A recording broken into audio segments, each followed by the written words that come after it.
Hello, welcome to Divine Motivation, where we delve into the depths of Indian culture and spirituality. Our channel is inspired by the priceless teachings of various deities, starting with the divine stories of Lord Krishna from the Srimad Bhagavatam. Join us on the spiritual journey and draw inspiration from the sacred teachings and life lessons that guide us toward a motivated and meaningful life. Let's embrace this divine journey together and gain strength from the inspiration of God. Jaya Shri Krishna Jaya Shankar. In the last video we have listened the conversation between Dhruv and Narad, where Dhruv was asking to knowledge the way to God. Now let's listen further. Narada was deeply moved by the child's unwavering determination and devotion. He said to the boy, "I was merely testing your resolve. You are absolutely right, worshipping and meditating on Sri Hari is indeed the only true way to realize Him fully. Now, go to Madhuvana, a sacred forest situated on the banks of the Yamuna river. Sri Hari is eternally present in that holy place. Go there and call upon Him with all your heart, mind, and soul.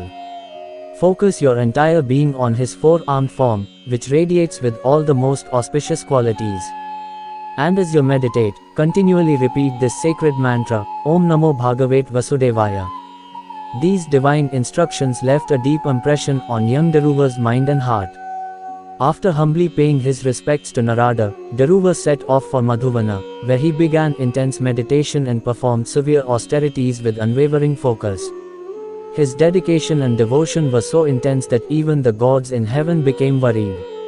After 6 long months of unimaginable penance, during which Dhruva endured many hardships, Sri Hari, pleased with the boy's steadfastness, finally decided to reveal himself to him and grant his wish.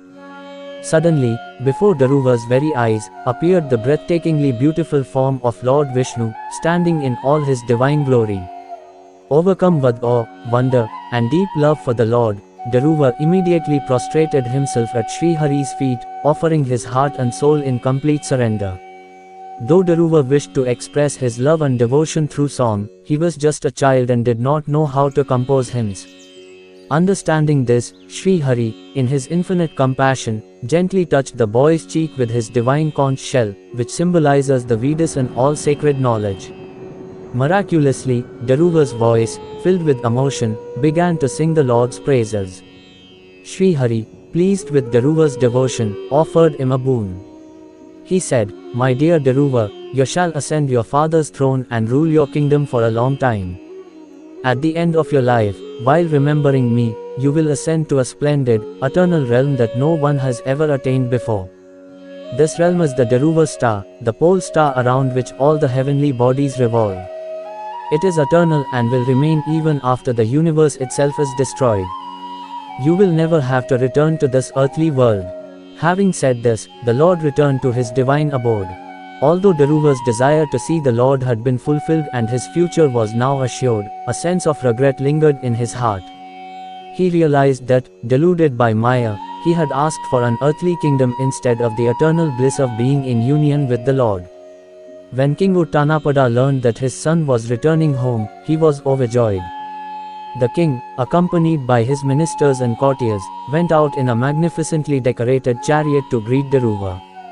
Overcome with emotion, the king embraced his son tightly, tears of joy streaming down his face. He then placed Dhruva on the back of a royal elephant for a grand ceremonial procession back to the city. As Dhruva grew older, King Uttanapada crowned him as ruler and retired to the forest for penance. Dhruva governed with wisdom, as instructed by the Lord. However, tragedy struck when his brother Uttama was killed by a yaksha during a hunt. Their mother, Suruchi, died searching for Uttama. Consumed by grief and anger, Dhruva attacked the yakshas and killed thousands. His grandfather, Swayambhu Manu, eventually intervened to stop the bloodshed. Impressed by Dhruva's wisdom in halting the slaughter, the yaksha king Kubera offered him a boon.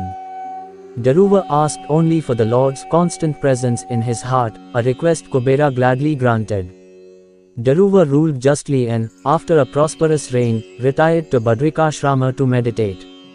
When his time came, Vishnu's messengers took him to Dhruvaloka, the eternal realm of the pole star, where the Dhruva star still shines brightly. The story of Puranjana. Among Daruva's descendants was King Prachinabarhi, who believed sacrifices led to heaven, resulting in many animals being killed. Sage Narada, wanting to guide him away from violence, told him the story of Puranjana. Long ago, King Puranjana had a mysterious friend. He found a splendid city in the Himalayas, where he met a beautiful woman with 10 maidens, each attended by soldiers, and a serpent with 5 heads. Captivated, Puranjana married her and dedicated his life to her happiness. They had many children, and Puranjana spent his days indulging in pleasures. One day, while hunting, he killed many animals. Upon returning home late, he consoled his upset wife. But as Puranjana sank deeper into pleasure, Chandavega and his warriors began to destroy the city. Weakened, Puranjana's commander was unable to defend it. At this moment, Bhaya, a foreign king, attacked and killed Puranjana, just as he had once slaughtered animals. Thank you for watching Divine Motivation. If you enjoyed the video, please like and subscribe. Press the bell icon for updates. Your suggestions are welcome. Jaya Shri Krishna Jaya Shankar.